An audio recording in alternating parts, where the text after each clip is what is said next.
하나님 말씀 보도록 합니다. 에베소서 4장 6절 한 절입니다. 에베소서 4장 6절 한 절입니다. 하나님 말씀 받으실 때 자리에서 일어나 주시기 바랍니다. 하나님 말씀이 이러합니다. 하나님도 한 분이시니 곧 만유의 아버지시라. 만유 위에 계시고 만유를 통일하시고 만유 가운데 계시도다. 아멘.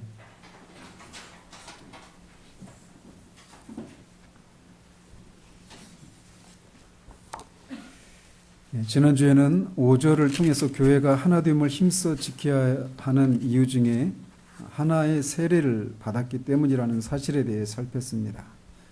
그것이 세례 방식이나 세례 의식 자체를 말하는 것이 아니라 세례가 가리키고 있는 내용에 대한 것이라고 말씀드렸어요. 즉 세례 방식은 달라도 세례가 상징하고 있는 내용에서 하나이기 때문에 하나됨을 힘써 지켜야 한다고 말씀드렸습니다.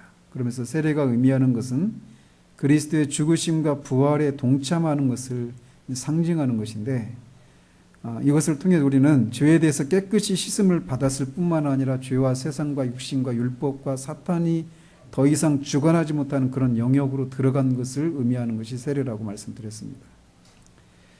사람 사이에 분열이 일어나는 가장 큰 이유는 죄 때문인데, 이렇게 죄에 대해서 죽었다라고 하는 것을 상징하는 이런 하나의 세례를 받은 사람들이기 때문에 우리가 하나가 되어야 한다라고 말씀드렸습니다.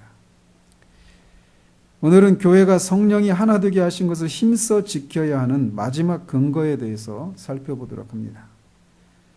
사도는 교회 하나됨의 궁극적 근거로서 삼위일체 내에서 그 하나됨을 보여주기 위해 이제 그 방향을 하나님 아버지께로 돌리고 있는 것을 봅니다.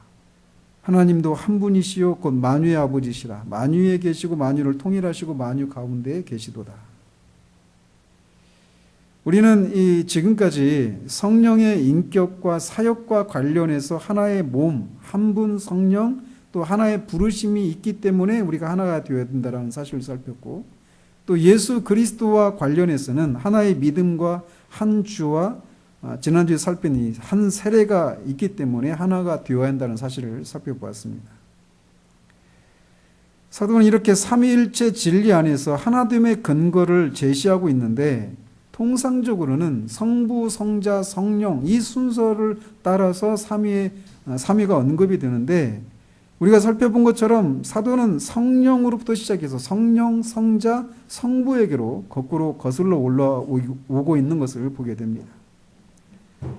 사도가 이렇게 통상적인 순서를 따르지 않고 성령을 먼저 언급하고 있는 것은 교회가 교회의 회원이 되는 그 경험적인 순서에 입각해서 먼저 성령을 언급하고 있는 것입니다. 죄인이었던 사람이 교회의 회원이 되게 되는 것은 성령이시기 때문이라는 것이죠. 그래서 성령을 먼저 언급하시고 성령이 하신 일들의 그 결과의 근거에서 교회가 하나가 되어야 된다. 하나됨을 힘써 지켜야 된다라고 말씀을 했던 것이에요. 그렇지만 이 성령이 하시는 일은 아들을 영화롭게 하기 위해서 보내심을 받으신 분이시기 때문에 성령에 의해서 성자에게로 그렇게 순서를 이끌어가고 있는 것이죠. 그래서 성령에 의해서 성자를 언급한 이후에 이제 성부 하나님에게로 우리를 이끌고 있습니다.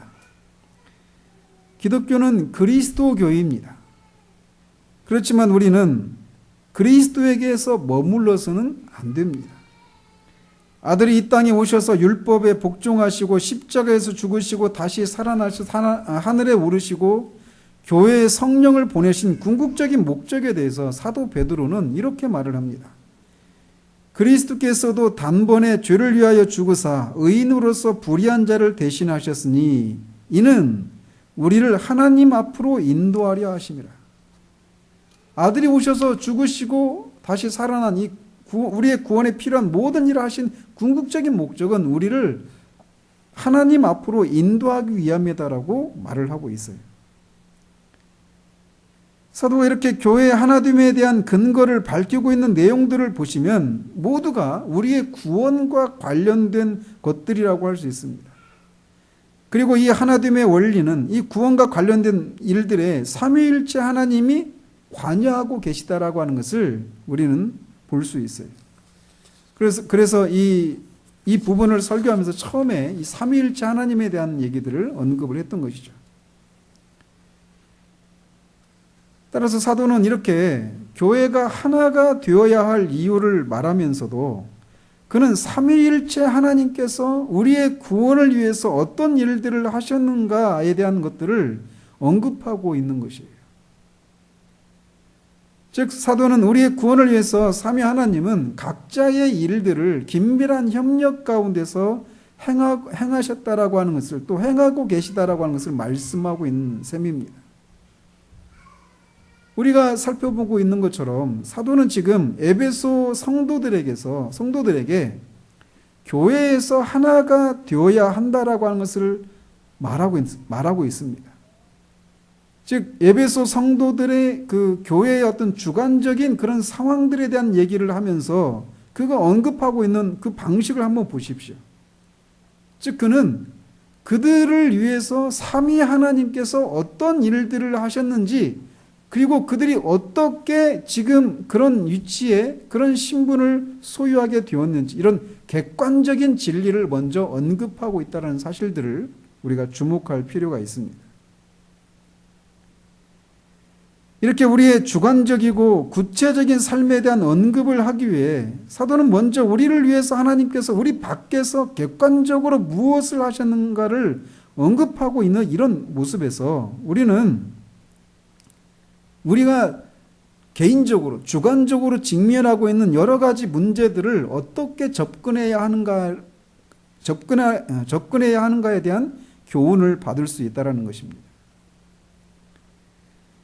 우리는 언제나 지금 내가 겪고 있는 주관적인 문제, 또 내 영혼이 겪고 있는 주관적인 그런 영적인 상황들에만 주목하느라 문제에 대한 해결과는 자꾸만 멀어지는 그런 경우들을 경험하게 됩니다. 그러나 사도는 그런 주관적인 문제로 먼저 접근하지 않고 그 문제를 객관적인 그런 진리 안에서 그것이 어떤 관계가 있는가라고 하는 이런 방식으로 접근하고 있는 이 방식을 우리가 따라야 한다는 거예요. 그래서 만약 우리가 영광의 하나님께서 우리를 위해서 무엇을 하셨는가에 대해서 주목하기 시작한다면 사실 우리가 겪고 있는 많은 문제들은 더 이상 우리를 위축되게 만드는 그런 것이 되지 못하게 될 것이라는 것이죠. 이제 본격적으로 한 분이신 하나님에 대한 지식을 아는 것이 교회의 하나됨과 어떤 연관이 있는지 살펴보도록 합니다.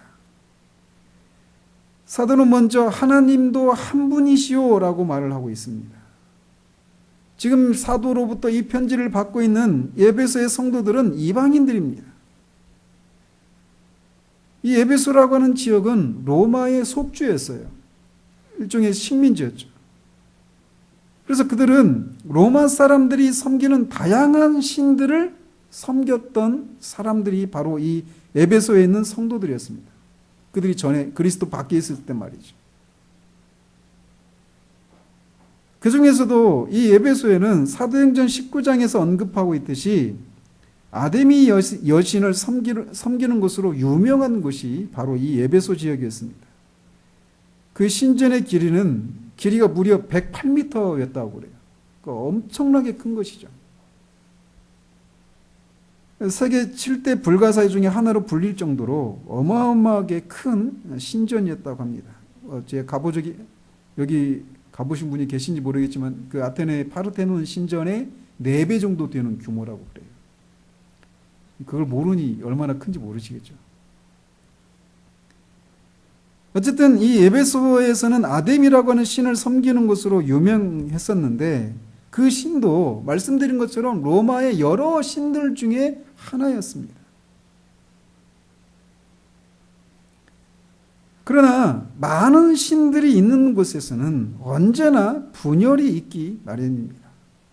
왜냐하면 자신들이 섬기는 신이 최고라고 생각하기 때문에 자신들이 섬기는 신에게만 충성을 해야 한다고 생각하기 때문에 다른 신들을 섬기는 사람들과 경쟁하고 분열하는 것은 당연한 것입니다. 그런데 그런 배경 속에서 사도는 하나님이 한 분이시다라고 말을 하고 있어요. 여러 신과 여러 주가 있는 것이 아니라 오직 한 분 하나님이 계신다라는 것이죠. 따라서 하나님이 한 분이시기 때문에 반드시 통일이 있어야 한다라는 것입니다. 그러나 사도가 여기서 하나님이 한 분이시다라고 할 때 그것이 의미하는 것은 하나님이 신성에 있어서 한 분이시고 그 신성 안에 삼위가 삼위로 계신다라고 하는 것을 우리가 연이어서 언급할 필요가 있습니다. 우리가 알다시피 이것을 삼위일체 교리라고 부르는데 앞에서도 말씀드린 것처럼 이 부분을 시작하면서 한번 언급을 했기 때문에 결론적으로만 언급한다면 이 삼위일체 교리에서 우리는 통일성과 다양성의 교리를 발견할 수 있어요. 삼위 하나님은 서로 독립된 인격체로 계시면서 신성에 있어서는 하나여서 서로 완전한 연합을 이루고 있기 때문에 우리는 이 삼위일체 이 하나님의 근거에서 교회가 하나가 되어야 한다라고 말씀을 드렸습니다.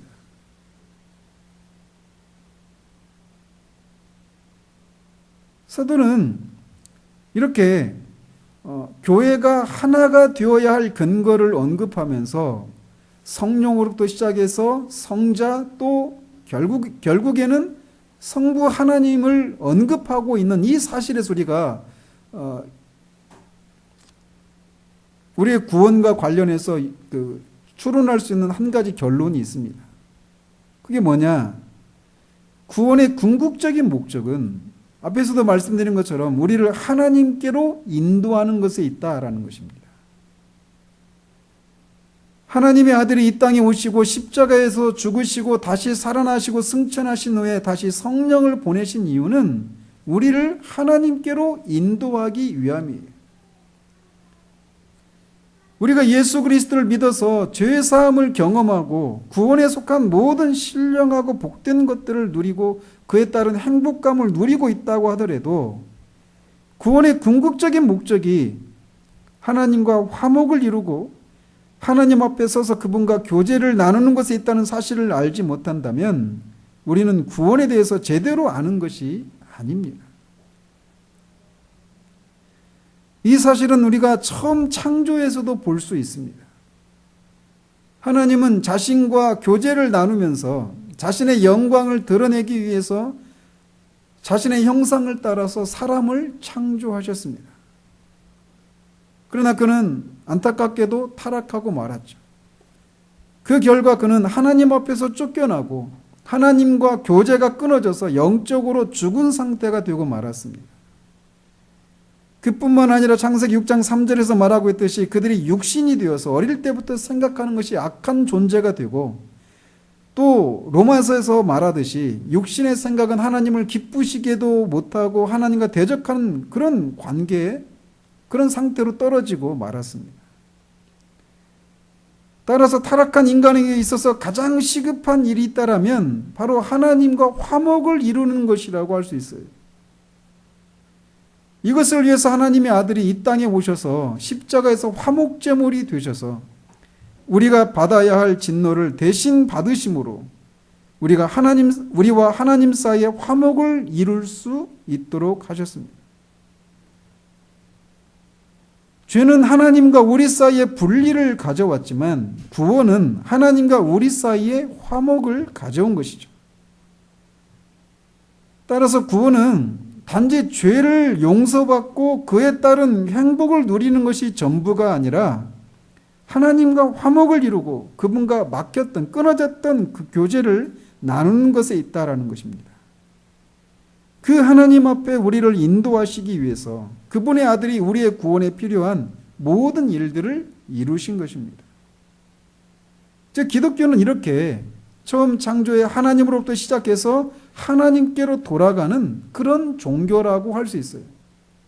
하나님으로부터 말미암았던 사람이 하나님으로부터 떨었다가 다시 하나님 그리스도로 말미암아 하나님께로 돌아가는 것, 이게 기독교라는 것이죠. 따라서 모든 그리스도인은 이 하나님께로 나아옵니다. 이렇게 우리가 같은 하나님께로 나아올 때 그곳에는 분열이 있을 수 없습니다. 우리는 한 가지 신앙의 목표, 즉 한 분 하나님께 나아간다라고 하는 이 한 가지 목적을 가지고 있다라는 것이. 그래서 사도는 에베소서 2장 18절에서 그로 말미암아 우리 둘이 즉 유대인과 이방인이 한 성령 안에서 아버지께 나아감을 얻게 하려 하심이다라고 말을 했던 것입니다. 이 둘 사이에 전에는 분열과 장벽이 있었지만 그리스도 예수 안에서 그리스도의 피로 서로 가까워지고 막혔던 담이 허물어지고 하나 되게 하신 결과 이제 이 둘이 한 하나님께 나아가게 된 것이에요. 따라서 구원의 궁극적인 목적이 바로 이 한 하나님께 나아가는 것이라고 하는 것을 생각할 때 분열은 있을 수 없다라고 하는 것이 사도가 우리에게 말해주고 있는 거예요.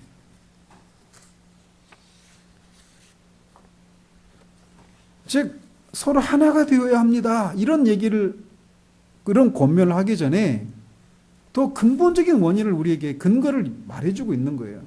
우리가 구원받은 목적은 한 하나님께 나아가는 것이 있습니다. 그러니 우리가 서로 분열이 일어나서는 안 된다라고 말을 해주고 있는 것이죠. 그러면서 사도는 더 나아가서 이 하나님에 대해서 추가적인 내용을 언급하고 있습니다. 그것은 이 한 분 하나님이 만유의 아버지이시고 만유 위에 계시고 만유를 통일하시고 만유 가운데 계신 분이라고 소개하고 있는 거예요. 여기서 말하고 있는 만유는 통상적으로는 모든 만물을 가리킵니다. 우주 안에 있는 모든 만물, 이거를 만유라고 말을 해요.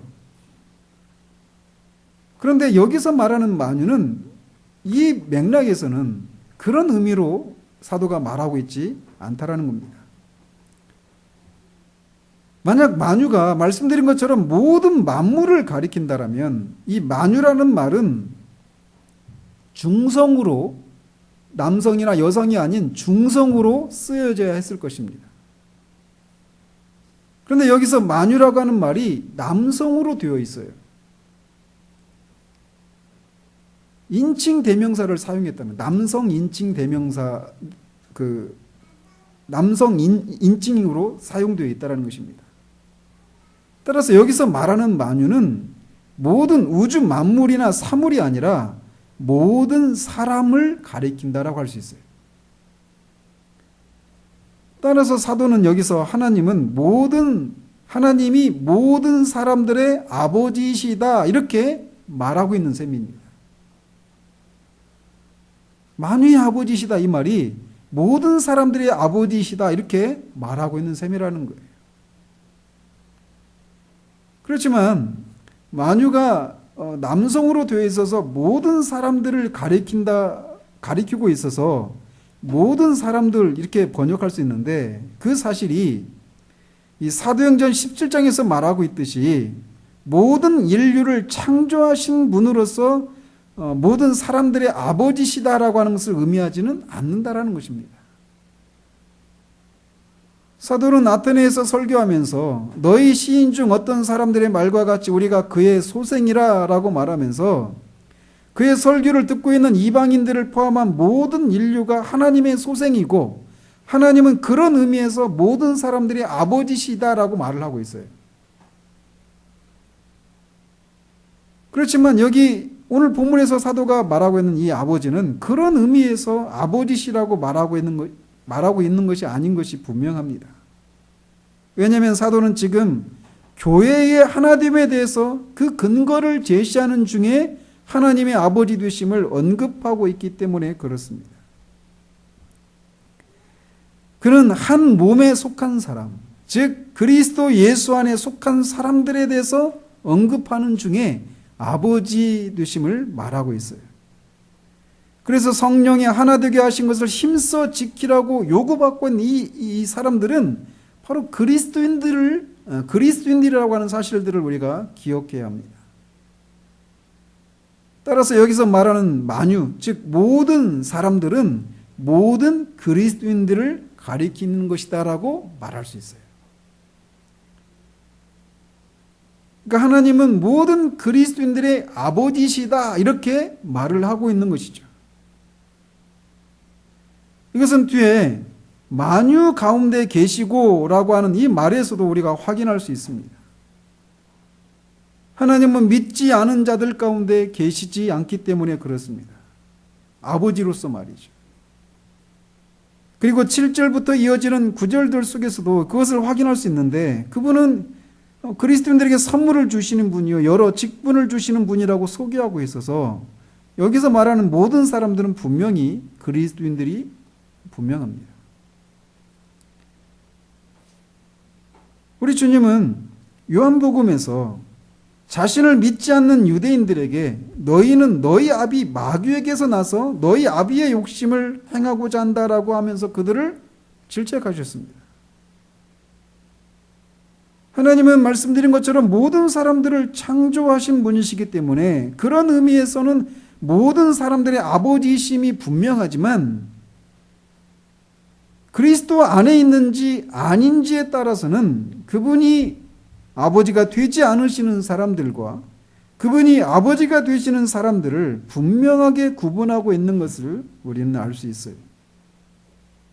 그래서 세상에 있는 모든 사람들을 하나님이 아버지이신 사람들과 마귀가 아버지이신 사람들 이렇게 도무지 뛰어넘을 수 없는, 도무지 하나 될 수 없는 그런 커다란 간극을 가진 채로 분류할 수 있다는 것입니다.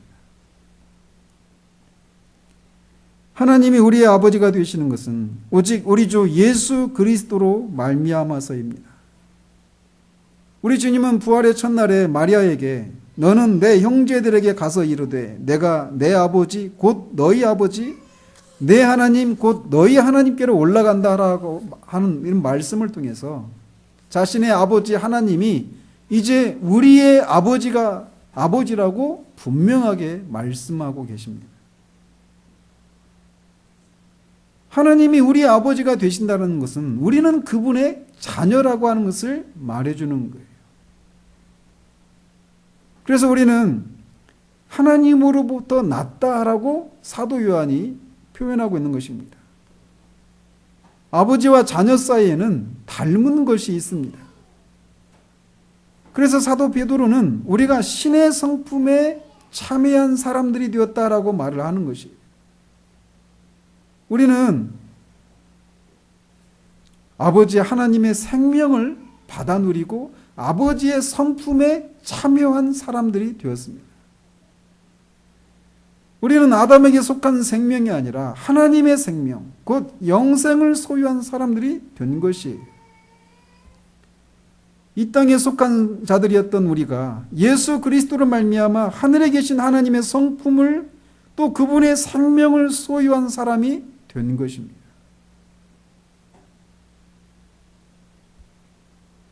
하나님이 우리의 아버지가 되셨기 때문에 그분은 시편에서 말하고 있는 것처럼 아비가 그 자녀를 긍휼히 여기는 것처럼 우리를 긍휼히 여기시는 아버지십니다. 또 아비가 그 자녀의 필요를 채우고 모든 위험으로부터 지키는 것처럼 그리스도를 말미암아 우리의 아버지가 되신 하나님은 우리의 모든 필요를 채우십니다.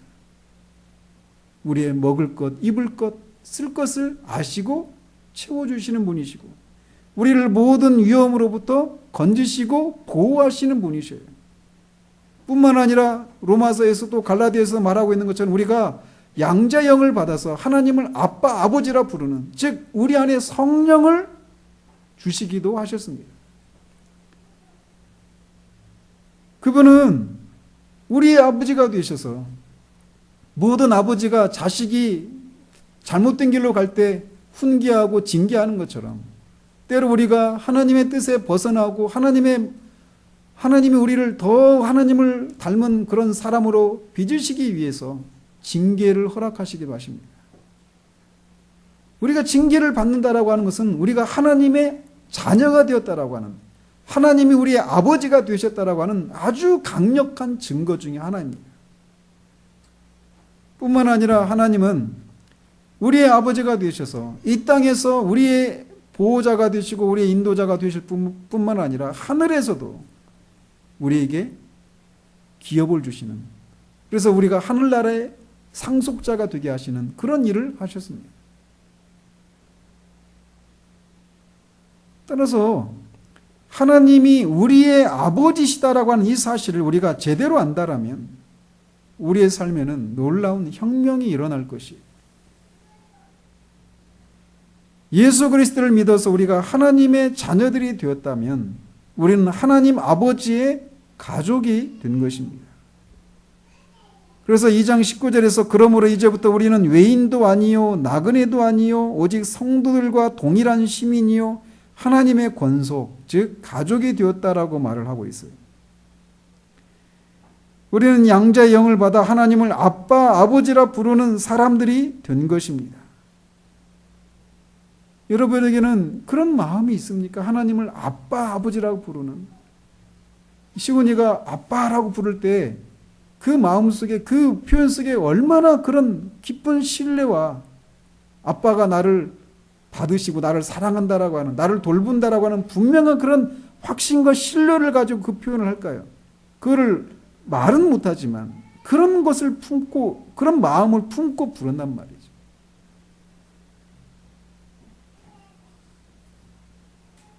만약 우리가 구원받은 것이 하나님이 우리의 아버지가 되시고 우리는 그분의 자녀가 되었다라고 하는, 우리가 하나님의 가족이 되었다라고 하는 이 사실을 의미한다라고 하는 것을 늘 생각하고 그 사실에 근거해서 우리를 둘러싸고 일어나는 일들을 볼 수만 있다면,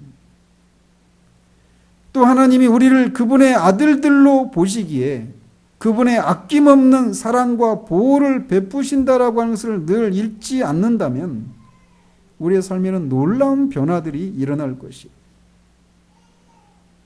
우리가 어떤 상황을 지난다고 하더라도 그분이 우리의 아버지가 되셔서 이 세상에 그 어떤 훌륭하고 사랑이 많고 능력이 많고 선한 아버지께서도 찾을 수 없는 놀라운 사랑과 인도하심과 보호하심을 베푸시는 아버지심을 안다라면 우리가 염려와 걱정과 두려움에 사로잡혀서 삶을 흘려보내는 일들은 거의 사라지게 될 것입니다.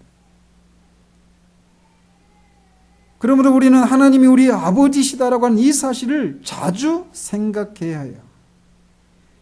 하나님이 우리의 아버지가 되신 것은 우리의 선행이나 우리가 그분의 사랑을 받을 만한 것을 가지고 있기 때문이 아니라 전적으로 그분의 은혜로 말미암습니다. 아직 우리가 원수 되었을 때 우리를 먼저 사랑하신 그 사랑 위에는 우리가 하나님을 우리의 아버지라고 부를 만한 이유가 전혀 없습니다. 그런데 사도가 여기서 하나님이 모든 만유의 아버지시다라고 말하고 있는데 말씀드린 것처럼 모든 만유는 모든 그리스도인들을 가리킨다라고 말씀드렸어요. 즉 모든 그리스도인들의 아버지시란 말이죠. 어린 그리스도인들인지 성숙한 그리스도인들인지 주님 앞에 충성되고 성숙한 그런 그리스도인인지 아니면 정말 때로는 넘어지고 주님의 마음을 슬프게 하고 아프게 해드리는 그런 그리스도인이든지 상관하지 않고 모든 그리스도인들의 아버지시라는 사실. 나만 사랑하시는 아버지가 아니라 우리가 보기에 어떻게 저렇게 아직도 어릴까, 아직도 저렇게 연약할까 라고 하는 그런 그리스도인들의 아버지시기도 하시다라는 사실입니다. 하나님이 이렇게 모든 그리스도인들의 아버지시다라고 하는 이 사실은 우리가 하나님 앞에서 하나가 되어야 할 충분한 이유가 있는 거예요. 우리 아이들도 보면 막 서로 경쟁하는 게 있어요. 자기들은 안 그런다고 그러겠죠.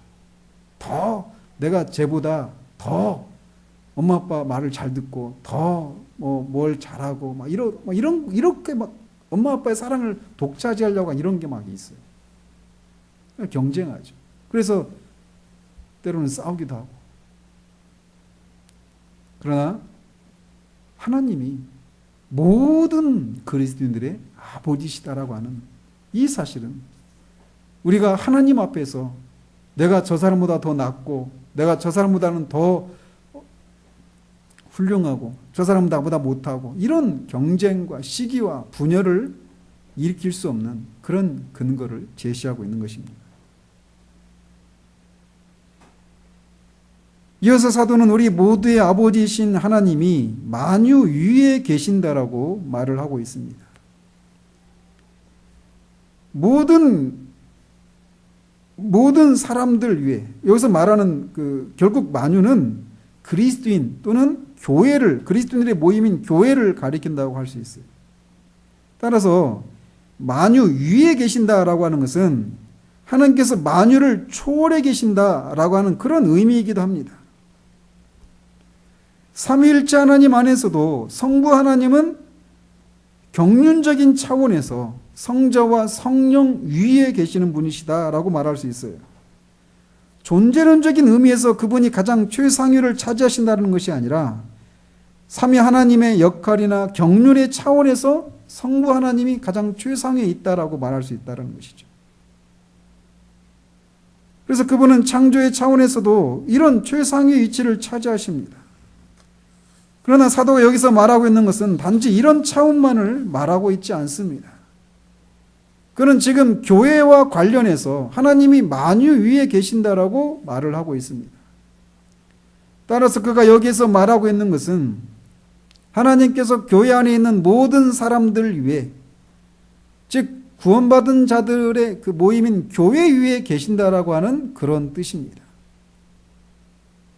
그렇다면 하나님께서 교회 위에 초월해 계신다라고 하는 것은 무엇을 의미할까요? 그것은 교회가 존재하게 된 모든 과정과 원인에 그분이 관여하시고 간섭하신다라고 하는 것을 말하는 것입니다. 즉 교회가 존재하게 된 그 위에는 하나님이 계신다, 이렇게 말할 수 있다는 것입니다. 교회는 하나님께서 영원 전부터 계획하신 것에 따라서 세워지게 된 것입니다. 세대주의자들이 말하듯이 하나님의 아들이 오셔서 메시아의 왕국, 다른 말로 천년 왕국을 건설하시기 위해서, 하나님 나라를 건설하기 위해서 이 땅에 오셨는데 유대인들이 예수님을 거절하고 반대했기 때문에 그 일이 실패했다. 그래서 임시적으로 그분이 다시 오셔서 이제 천년 왕국을 건설하실 것인데 그 건설에 앞서 임시적으로 교회를 세우셨다, 이렇게 말하거든요, 세대주의자들이. 근데 교회는 그런 곳이 아니라는 것입니다. 교회는 임시적인 것이 아닙니다. 우리가 이미 3장에서 살펴본 대로 교회는 영원전부터 감추어졌던 하나님의 비밀의 경륜이었던 것이었습니다. 다른 세대에서는 사람의 아들들에게는 알리지 아니하셨던 것이었는데 모든 성도보다 작은 자인 사도 바울에게 이 하나님의 영원한 비밀을, 이 비밀을 그에게 계시하셨고 그것을 이방인들에게 전하도록 그를 일꾼으로 삼으셨다라고 사도는 말하고 있습니다. 즉 교회는 영원전부터, 창세전부터 하나님이 세우시기 위한 하나님의 계획 안에서 때가 됨에 그렇게 이 세상에 나타나게 된 것입니다.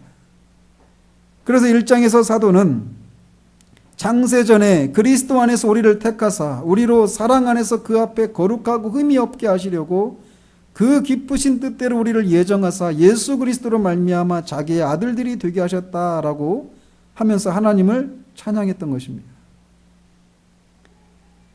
하나님은 이 영원하신 계획과 목적을 따라서 이 세상에 그분의 아들을 보내시고 죄와 사망과 사탄에 사로잡혔던 당신의 백성들이 치러야 할 몸값을 그의 십자가의 죽으심을 통해 치르시고 그분의 부활을 통해서 이 모든 것들, 얽매였던 것들로부터 그들을 해방시키시고 그들의 죄를 사하실 뿐만 아니라 그들을 양자 삼으신 것입니다.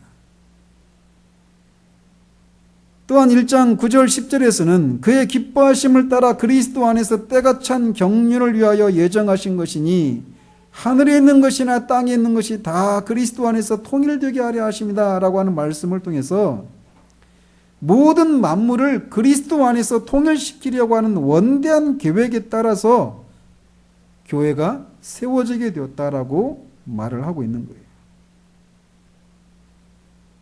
따라서 교회가 존재하게 된 이유는 바로 이 모든 일을 창세전부터 계획하시고 이 일을 성취하신 하나님 아버지에게 있다라고 하는 것을 사도는 하나님 아버지가 만유 위에 계신다라고 이렇게 표현하고 있는 것입니다.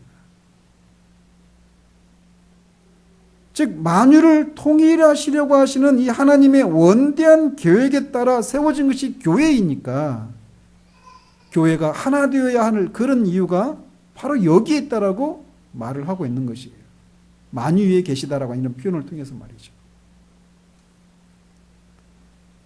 또한 사도는 하나님을 만유를 통일하시는 하나님이라고 소개하고 있습니다. 즉 하나님을 만유를 통일시키시기 위해서 활동하고 계시는 분으로 말씀하고 있는 거예요. 이것은 다른 말로 하나님은 만유를 섭리하신다라고도 표현할 수 있습니다. 그렇습니다. 하나님은 교회를 세우시는 일을 하셨을 뿐만 아니라 교회의 생명과 모든 일들 가운데 간섭하시고 통치하시는 일을 하고 계시는 거예요. 그분은 먼저 허물과 죄로 죽은 자들을 죽은 자 가운데 계셨던 자들을 살리는 일들을 하십니다. 그 일을 위해서 그리스도를 십자가에 죽게 하시고 그를 일으키시고 그를 하늘에 앉히시는 그 일을 하시는 것을 통해 그 그리스도의 죽으심과 부활과 승천과 하늘의 보좌 옆에 앉게 하시는 그 모든 일들 속에 허물과 죄로 죽었던 저와 여러분들을 연합시키셔서 이 일을 하시는 것입니다. 그 일을 하시되 그렇게 죽은 자 가운데 계셨던 그리스도를 죽음의 권세로부터 건져내시는 그 동일한 능력으로 허물과 죄로 죽었던 우리를 살리시는 일을 하셨어요. 따라서 이 하나님의 이 죽은 자를 살리시는 이 하나님의 능력이 나타나지 않았다면 우리 중 아무도 구원받을 수 있는 사람은 없습니다. 다른 말로 우리가 정말 그리스도 안에 있는 사람이라면 부활하신 그리스도, 죽은 자를 부활하게 하셨던 다시 살리신 그 하나님의 능력이 우리 가운데 행해졌다라는 것입니다. 그리고 하나님은 지금도 그 살리시는 능력을 행하십니다. 또한 살려내신 자들에게 능력을 또 베푸셔서 그들로 하여금 하나님의 생명을 드러내시고 그들을 통해 하나님의 각종 지혜를 하늘과 땅에 있는 모든 통치자들과 권세자들에게 나타내도록 하시기 위해서 그들 가운데 역사하고 계십니다. 마지막으로 사도는 하나님이 만유 가운데 계신다라고 말을 하고 있습니다. 사도는 2장 22절에서 너희도 성령 안에서 하나님이 거하실 처소가 되기 위하여 그리스도 예수 안에서 함께 지어져 간다라고 말을 했습니다. 또한 우리 주님도 요한복음 14장 23절에서 사람이 나를 사랑하면 내 말을 지키리니 내 아버지께서 그를 사랑하실 것이요 우리가 그에게 가서 거처를 그와 함께 하리라 라고 말씀하셔서 교회는 하나님이 거하시는 처소라고 말을 하고 있습니다.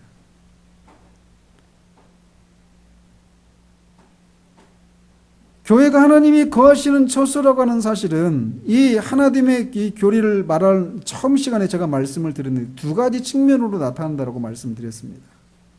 하나는 하나 되는 것을 통해서 또 다른 하나는 거룩함을 순결함을 드러내는 것을 통해서라고 말씀드렸어요.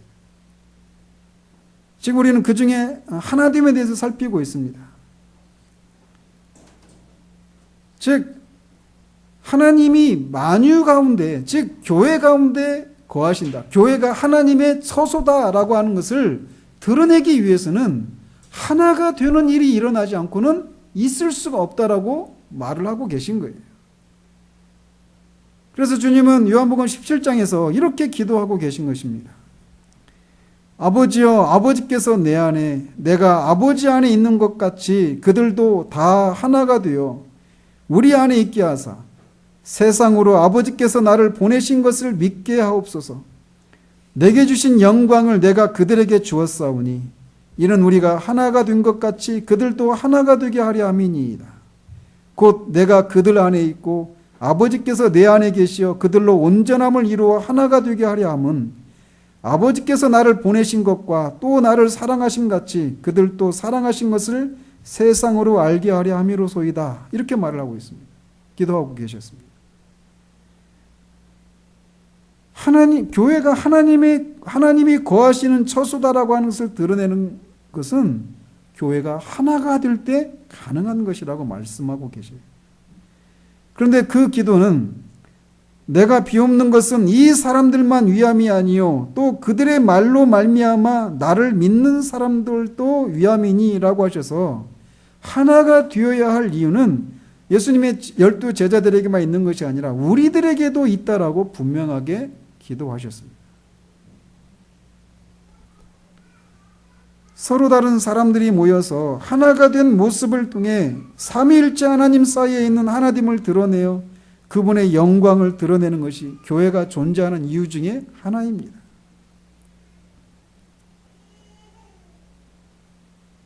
삼위일체 하나님 사이에 있는 하나됨과 통일성과 다양성을 드러내는 두 가지 기관이 있어요. 하나는 교회이고 하나는 가정입니다.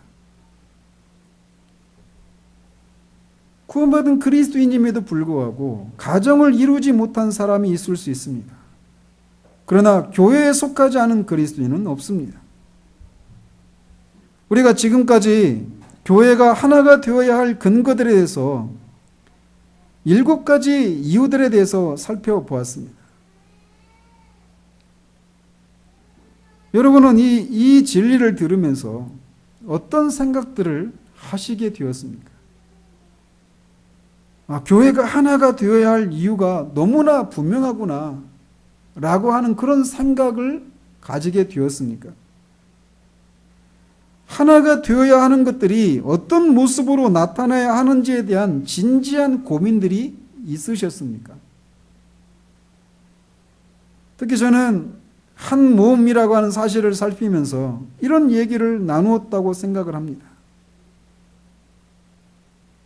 여러분은 교회가 하나가 되어야 한다라고 하는 이 얘기를 한 몸과 관련해서 말씀을 들으면서 다른 것들도 다 마찬가지인데 특별히 한 몸이라는 사실을 제가 살피면서 이런 것을 좀 더 구체적으로 말씀을 드렸던 적이 있어요.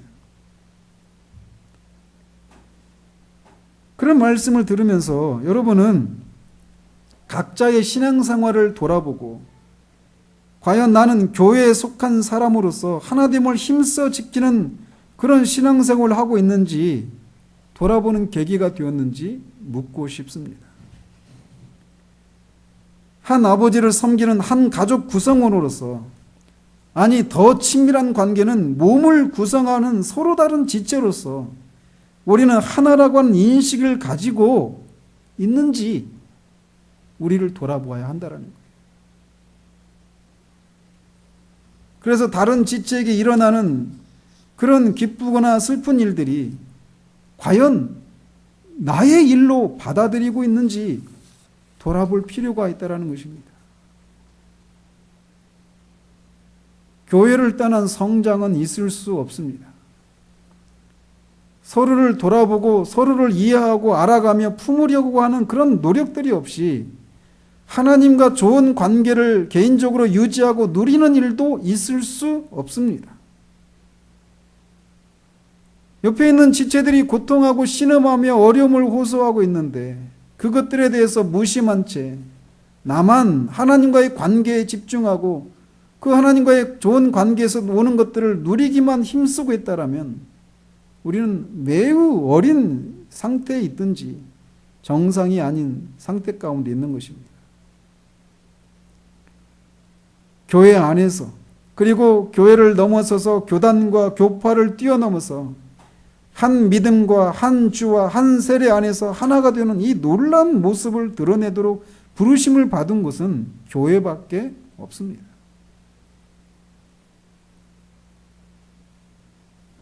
분열과 고립과 소외가 일상이 되어버린 세상 한복판에서 서로 다른 차이와 다름이 있음에도 불구하고 서로 하나가 되어서 하나가 되어 있는 그런 모습을 드러내는 것을 통해 하나님의 지혜를 삼위 하나님 안에 있는 일치와 조화를 드러내기 위해서 우리가 부르심을 받은 것입니다. 이 일은 선택사항이 아니라 힘써 지켜야 할 일이라고 말을 합니다. 힘써 지킨다고 할 때 그게 아주 긴급한, 시급함을 가지고 막 우리의 전 에너지를 쏟아서 해야 될 일이라고 말씀을 드렸어요.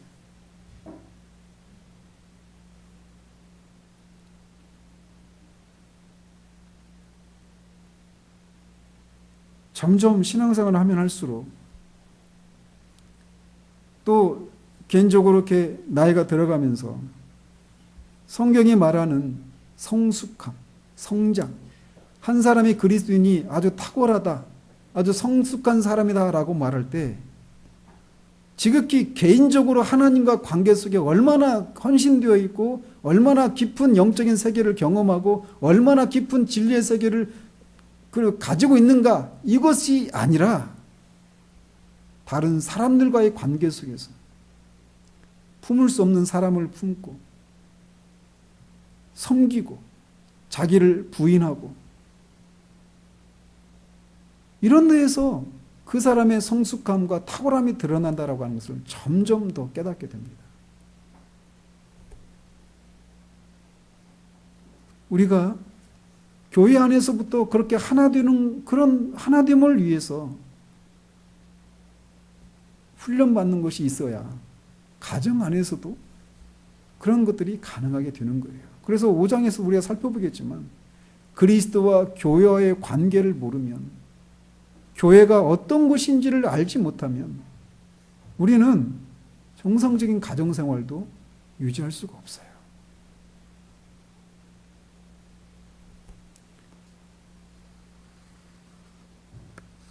하나님은 우리를 이런 자리로 부르셨습니다. 하나 되는 자리. 하나 되는 이 일. 그 일은 우리가 살펴본 것처럼 우리의 구원과 삼위 하나님, 우리의 구원을 위해서 일하시는 삼위 하나님과 아주 밀접한 관계를 가지고 있어요. 이 진리를 우리가 다시금 되새기면서 우리 안에서 이런 하나 되는 일이 있어서 우리 개인적으로 우리 존재가 그렇게 성숙한 사람이 되어갈 뿐만 아니라 교회적으로도 우리가 그렇게 그런 교회가 되어져서 하나님이 영원전부터 교회를 통해서 드러내기를 원하셨던 그런 일들을 드러내어서 하나님께 영광을 돌려드리는 저 여러분이 우리 교회가 되기를 우리 주님 이름으로 축원드립니다. 기도하겠습니다. 하나님 아버지, 이렇게 해서 성령이 평안에 매는 줄로 하나 되게 하신 것을 교회가 힘써 지켜야 될 7가지 근거를 모두 살펴보았습니다. 하나님, 두렵건대 이 말씀들이 우리에게서 그냥 지적인 동의에서만 머무르는 그런 일이 되지 않기를 원합니다. 교회가 무엇인지를 알기를 힘을 쓰는, 특별히 하나가 되어야 할 그런 분명한 이유들을 우리가 지적으로 동의할 뿐만 아니라 실제로 우리가 그렇게 하나됨을 위해서 말씀이 우리에게 교훈하는 바를 조차 순종하며 나아가기를 힘쓰는 우리들 될 수 있도록 도우시기를 소원합니다. 그래서 정말 우리 안에서 그런 놀라운 하나됨과 사랑과 조화와 일치의 모습을 드러내는 것을 통해서 분열과 갈등과 소외와 고립이 일상이 된 이 세상에게 저게 진짜 사는 거구나 라고 하는 것을 드러낼 수 있는 그런 우리 개인들, 교회에 될 수 있도록 주님 도우시기를 소원합니다. 예수 그리스도 이름으로 기도합니다. 아멘.